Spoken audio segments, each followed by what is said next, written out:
Chers amis internautes, bonjour.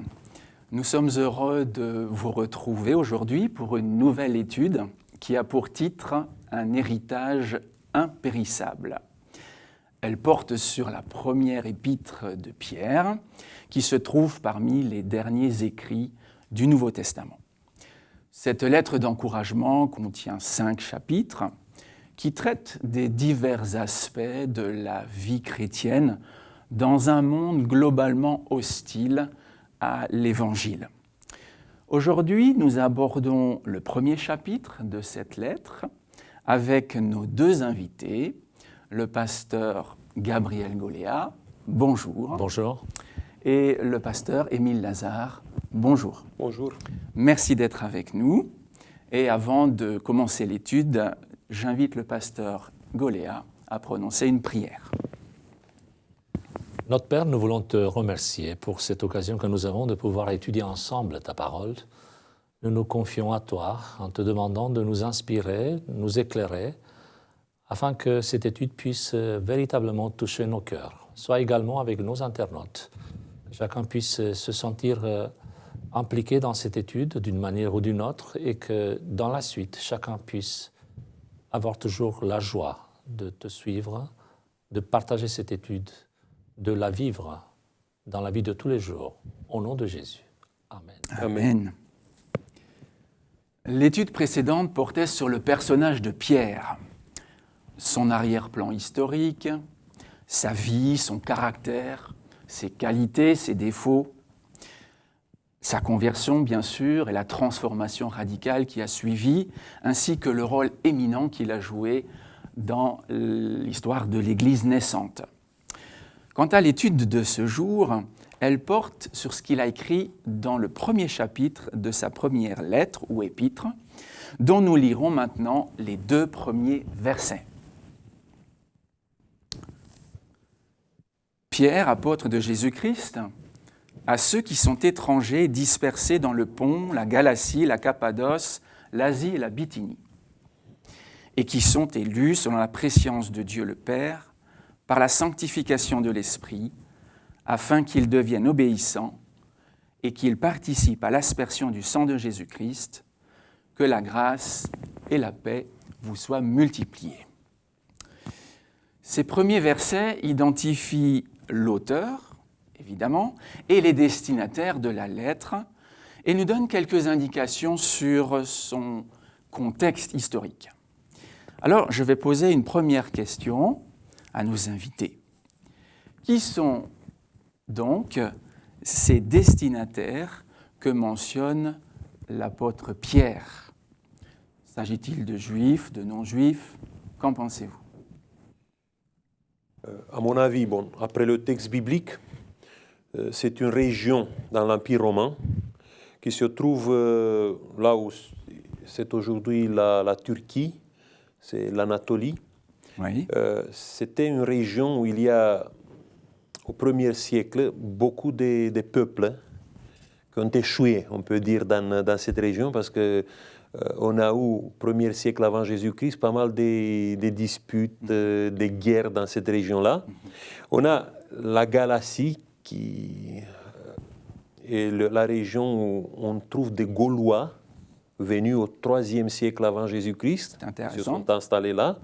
Mais vous avez des Arméniens, vous avez des Grecs, vous avez des Syriens, vous avez des Parthes. On peut dire pratiquement, on trouve dans cette région presque tous les peuples de l'Empire romain. D'accord. Et c'est aussi une région où chaque fois quand il y a eu dans l'Empire romain une persécution, c'est dans cette région-là que la persécution a été toujours la plus forte.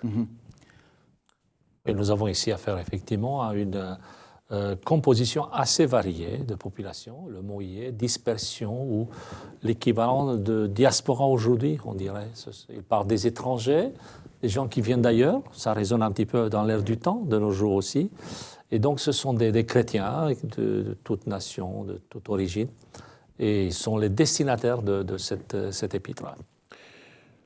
Des chrétiens dans l'Église chrétienne qui se trouve ici, il y a beaucoup de juifs convertis au christianisme.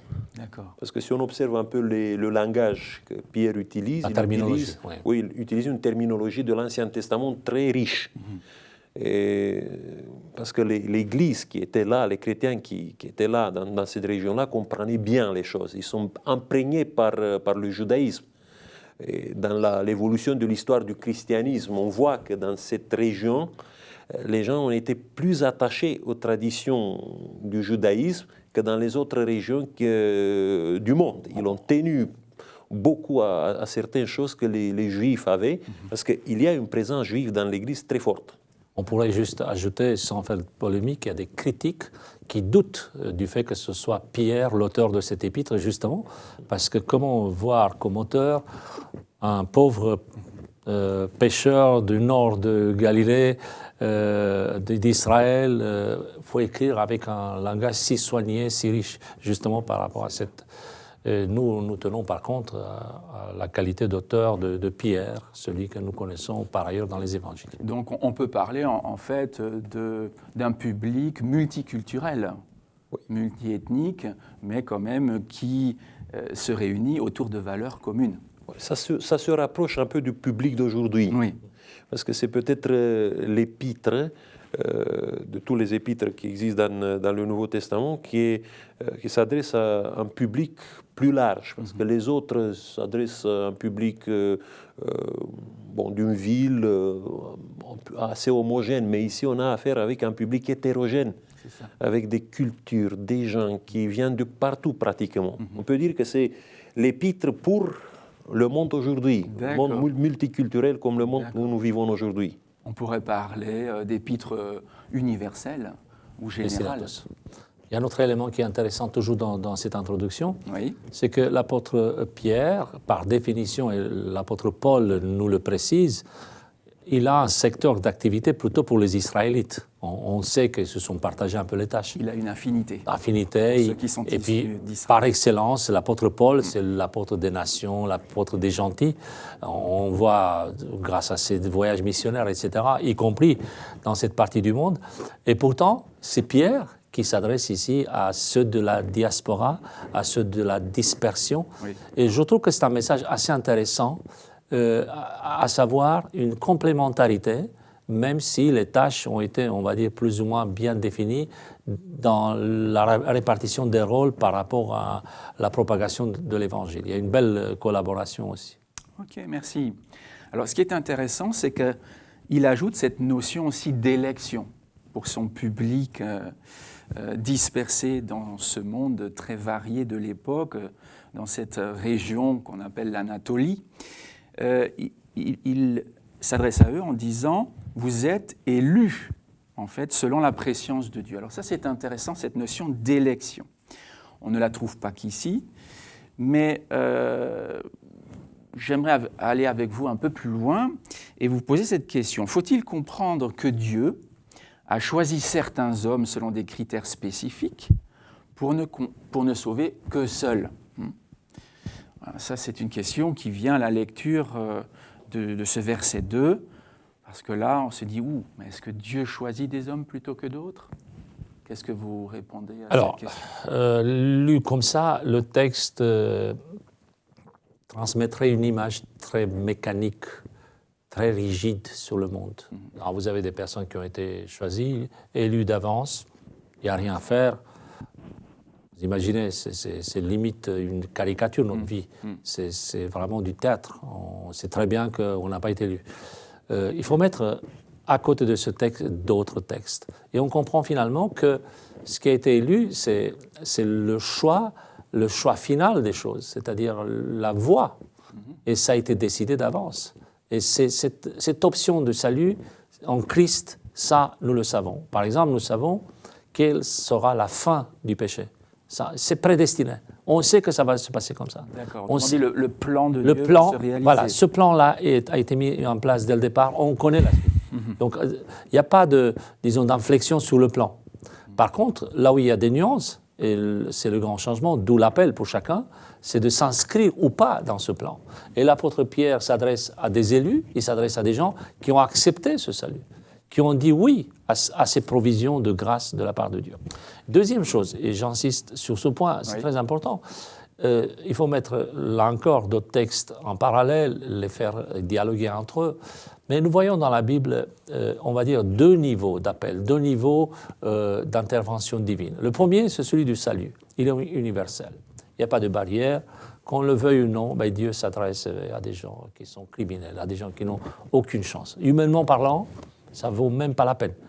Nous, avec nos yeux à nous, on dirait c'est du temps perdu, une énergie sans aucun résultat. Et pourtant, Dieu le fait. Et on sait qu'à la fin, il y aura des surprises, parce que Dieu va sauver des personnes qui ne méritent pas. En tout cas, donc le salut est offert à tous. À tous. À la base. C'est ouvert. Donc ça, c'est le premier plan, le salut universel. Et puis il y a un deuxième plan de l'appel, de cette destinée, de cette vocation divine. C'est celui d'un appel spécial. Il appelle par exemple le grand sacrificateur dans l'Ancien Testament.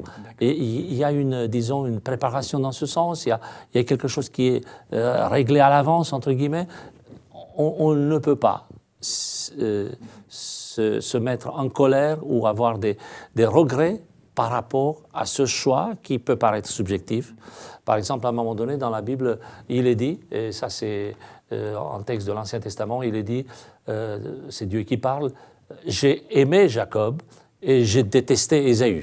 On se souvient que l'ordre de naissance était exactement le contraire. Oui. Ésaü devait être le premier, et pourtant, l'ordre a changé. Avec un langage humain, Dieu dit, en fait, je l'ai aimé. Je l'ai aimé non pas dans le sens que je veux faire une discrimination, une différence entre vous, mais dans le sens que j'ai un rôle pour lui, j'ai une mission, et voilà. Certains vont être missionnaires, certains vont être appelés à être dans des missions spécifiques. Sur ce plan-là, c'est, on va dire, le décret absolu de Dieu, et on sait que si on applique le premier niveau, à savoir celui du salut, on n'a pas à être dans le questionnement, pourquoi pas moi. Donc tous destinés par le plan de Dieu à être sauvés. Mais certains vont exercer un ministère particulier, jouer un rôle spécifique à l'intérieur de la volonté du Seigneur. Si nous restons dans le cadre de l'épître de Pierre, nous avons le texte du chapitre 2, le verset 9, qui dit « Vous êtes une race élue, un sacerdoce royal, afin que vous annonciez les vertus de celui qui vous a appelé des ténèbres à son admirable lumière. » On n'a pas ici, avec une sorte d'une élection, Dieu va élire des personnes qui sont meilleures que les autres. Mais c'est une élection pour une mission, pour exercer une vocation, pour réaliser un devoir. C'est ça la notion d'élection.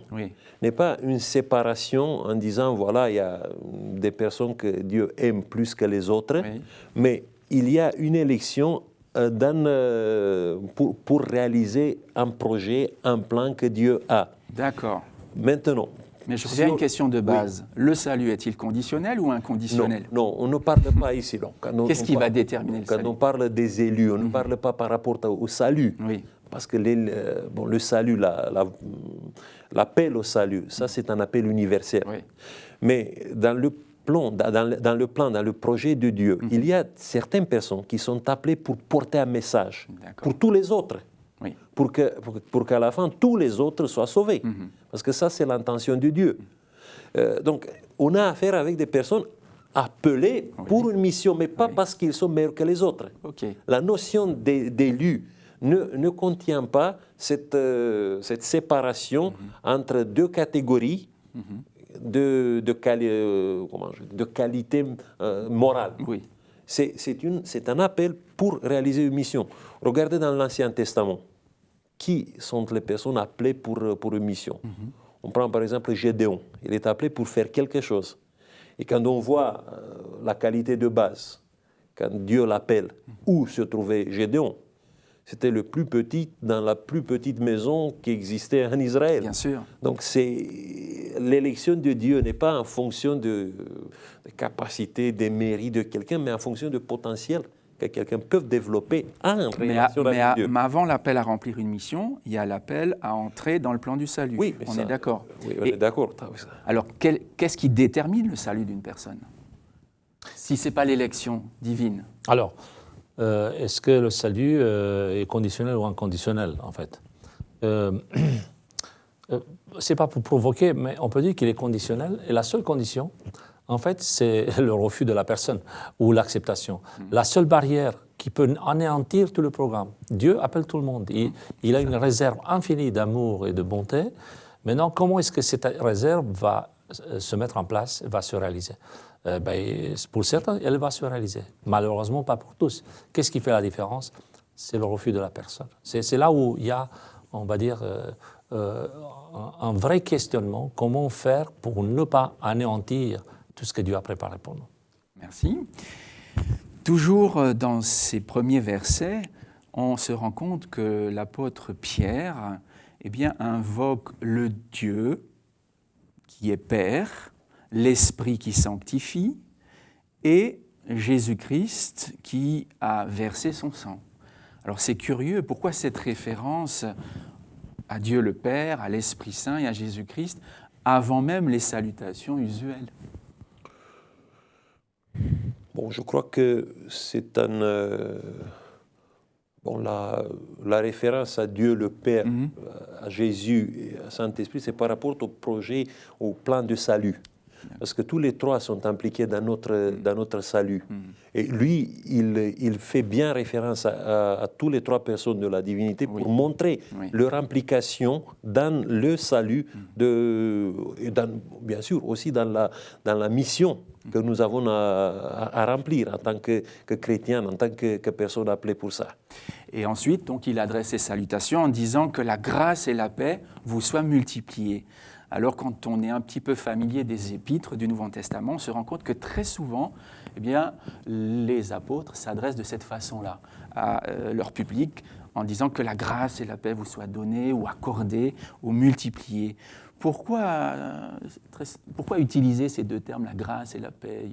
Quel est le rapport, d'après vous? Alors, ce qui est intéressant, c'est que ces deux mots-là, ce sont des mots clés de deux univers différents.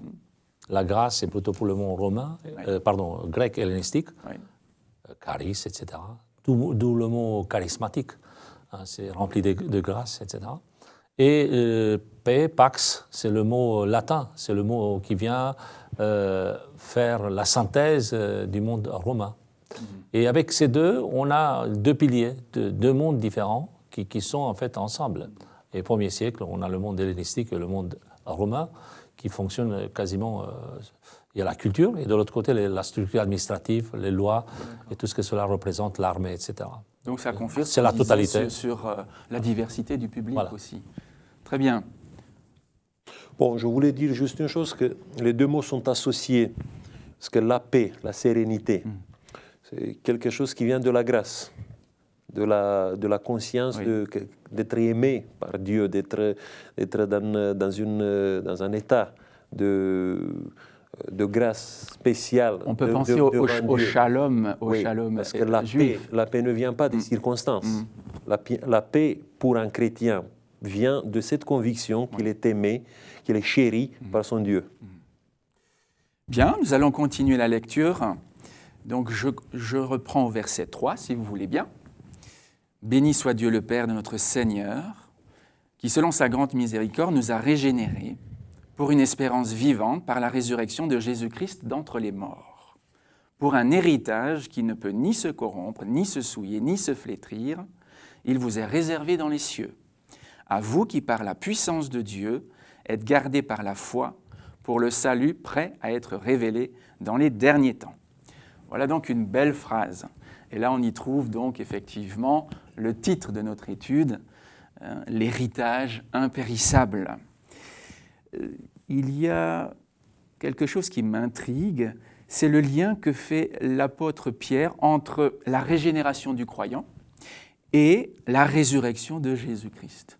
Pourquoi associe-t-il ces deux choses? Alors, l'essence même du christianisme, c'est justement s'identifier à Christ. Le christianisme, on le rappelle ici, ce n'est pas appartenir à un club, ce n'est pas juste avoir une foi dans le cœur, des émotions. Tout cela est valable. C'est appartenir à Christ. Et les premiers chrétiens ont vécu cette expérience aussi. Et l'apôtre Pierre, l'apôtre Paul et les autres apôtres apôtres, ils invitent à cette expérience mystique, dans le sens personnel, spirituel, vécu pleinement, d'accompagner Christ dans son cheminement. Et comme Jésus est mort, comme Jésus est ressuscité aussi, les chrétiens, l'apôtre Paul fait la même chose, hein, il invite les chrétiens à l'accompagner dans cette expérience. Donc ce n'est pas seulement une acceptation intellectuelle, informationnelle sur telle ou telle doctrine, sur telle ou telle... Est-ce que tu es d'accord que Dieu existe? Oui, bien sûr, il doit y avoir une force. Enfin, tout le monde dira à un moment donné qu'il y a une force. Donc ce n'est pas juste une acceptation des valeurs d'ordre moral, éthique, qui aujourd'hui serait contre à ne pas saluer son voisin, à ne pas être gentil. Enfin, la société, l'humanisme, est arrivé à des performances absolues. On n'a pas besoin de Dieu pour cela. Donc c'est plus qu'un code éthique, c'est plus qu'une totalité des conceptions des doctrines, c'est plus qu'un système, un inventaire des raisonnements philosophiques, c'est une appartenance à une personne. Et ce qui fait la force de cette nouvelle religion dans ce contexte de diaspora dont on parlait tout à l'heure, où il y avait effectivement les religions à mystère, il y avait du paganisme, tout était, on va dire, en religion, dans le sens relégare. Et quelqu'un était relié à une force supérieure. Et l'apôtre Pierre le dit, vous aussi, vous devez être relié à quelqu'un, y compris dans la mort. Et c'est justement par cette force supérieure que le Christ a été ressuscité. Donc notre foi, la foi du chrétien, repose sur un fait historique. Et c'est là que, effectivement, la puissance de Dieu s'est manifestée. Et cette même puissance va pouvoir se manifester dans la vie du croyant. Bon, la vie de chrétien, c'est un changement total, c'est une renaissance totale. Imaginez-vous, la plupart des gens vivaient dans un milieu païen et basculaient dans un autre type de vie, avec des valeurs totalement différentes que les valeurs qu'ils avaient avant, avec un style de vie qui était totalement différent. Ça, c'est une régénération, ça, c'est un basculement total. Mais pour basculer, pour avoir ce basculement total, il fallait avoir comme point de départ une grande espérance. Tu ne peux pas basculer dans une autre vie sans avoir une espérance forte. Et l'apôtre Paul nomme ça une espérance vivante. Et l'espérance vivante, c'était la résurrection de Christ. Quand les gens étaient convaincus que Jésus est ressuscité des morts, qu'il a vaincu vraiment la mort, il était disposé à changer, à basculer de ce côté de la vie. C'est pour ça que la plupart de la prédication apostolique s'est concentrée, si vous regardez dans les actes des apôtres, la prédication se concentrait sur ce point, Jésus-Christ qui est ressuscité. Et eux, en tant qu'apôtres, ils pouvaient dire comme des témoins oculaires. Nous avons vu ça. Nous avons devant nos yeux pas une espérance qui est philosophique, qui se base sur un raisonnement, mais c'est une espérance vivante parce que nous l'avons vécu. Absolument. Nous pouvons témoigner comme des témoins oculaires. Et ça générait, ça donnait une force à leur prédication. Alors, effectivement, comme vous le dites, la résurrection du Christ est le pilier central qui permet en fait aux chrétiens de vivre une vie nouvelle et d'espérer. Maintenant, j'aimerais quand même vous poser cette question, effectivement, qui va de soi. Quel est cet héritage, justement, dont parle l'apôtre Paul au verset 4, quand il dit « Vous avez été régénérés pour un héritage qui ne peut ni se corrompre, ni se souiller, ni se flétrir. » C'est un héritage impérissable. Vivre avec Christ, c'est le meilleur moyen pour témoigner. Aujourd'hui, on se pose la question, comment faire pour avancer sur le plan du témoignage? Est-ce que le christianisme ne serait-il pas un peu en retard? Est-ce qu'il risque de périr un jour? Est-ce que l'Église a toute sa place, etc. Et comment faire pour gagner des âmes? Le meilleur moyen, c'est de vivre Christ tous les jours. Ça, c'est la force du christianisme. Et on a vu ce que ça a donné le premier siècle. Pas besoin d'avoir des moyens techniques, même si aujourd'hui on est vraiment à l'opposé au niveau des moyens. On a des moyens pour atteindre une vitesse impressionnante. Et pourtant, ces gens-là très simples et qui ne maîtrisaient peut-être pas autant de domaines comme nous, Ils ont réussi quelque chose d'extraordinaire parce que l'Esprit de Dieu les a utilisés. Et l'héritage impérissable, c'est vivre par anticipation ce salut éternel et être avec Jésus un jour, physiquement aussi. J'ai envie de vous poser une dernière question. Alors c'est vrai que ce premier chapitre est très riche. Nous avons posé les premières questions qui l'introduisent et qui nous permettent après d'aller plus loin. Maintenant, une question un peu plus, je dirais, concrète. Qu'est-ce qui vous motive, vous, à être chrétien? Si quelqu'un vous demandait « Pourquoi es-tu chrétien ?» quelle serait votre réponse? C'est brièvement. Bon, bonne question. Pasteur, c'est une question personnelle. Je vais prendre un peu, je vais donner la réponse un peu dans l'ordre chronologique, oui. Parce qu'il y a plusieurs motivations. Ce n'est pas une seule motivation, mais ma première motivation a été de trouver la paix avec moi-même. Après, il y a une autre motivation qui s'est ajoutée. Il faut avoir, j'ai cherché un but significatif pour la vie. Et après, il y a peut-être une troisième motivation qui est peut-être la plus forte aujourd'hui, c'est de voir un jour, face à face, avec Christ. C'est une belle espérance. Et pour moi, c'était la découverte de la parole de Dieu qui m'a impressionné sur différents niveaux, sur différents plans, notamment les prophéties. Ça m'a impressionné la précision avec laquelle, par exemple, un texte comme Ésaïe 53, et pas seulement une description poétique sur quelqu'un qui va mourir un jour, mais vraiment avoir les éléments avec des siècles auparavant, qui dessinent tout un programme et de voir que c'était tellement bien détaillé, ou des textes qui parlent de la fin des temps, de la propagation de l'Évangile, ce que nous vivons aujourd'hui, et surtout appartenir à quelqu'un qui ne te déçoit pas, à quelqu'un qui est au-dessus de toute affaire humaine, quelqu'un qui a vraiment un regard extraordinaire. Je voyais les dialogues de Jésus, par exemple, avec ses adversaires. J'avoue que j'étais épaté. J'étais épaté avec ses adversaires quand on lui posait la question pour le piéger, par exemple. Est-ce que nous devons payer impôt ou non? Et la question était un piège de A à Z. Et Jésus lui dit, mais est-ce que tu as une pièce? Oui, il avait la pièce avec lui, il avait la monnaie. Montre-moi, c'est qui est sur la pièce? Ah oui, c'est vrai, c'est l'empereur. Rendez à César ce qui est à César et à Dieu ce qui est à Dieu. Mais, voilà. Cette sagesse extraordinaire, on n'a besoin de rien après. Oui. C'est vraiment exceptionnel. Bien, merci à nos deux invités et merci à vous, chers amis internautes, de nous avoir suivis.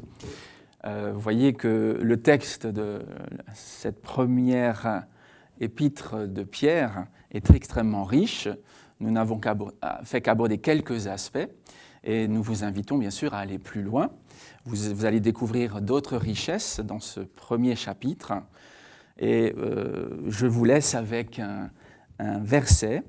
C'est toujours au chapitre 1er, le verset 13, qui dit « Ayez une entière espérance dans la grâce qui vous sera apportée lorsque Jésus-Christ apparaîtra. »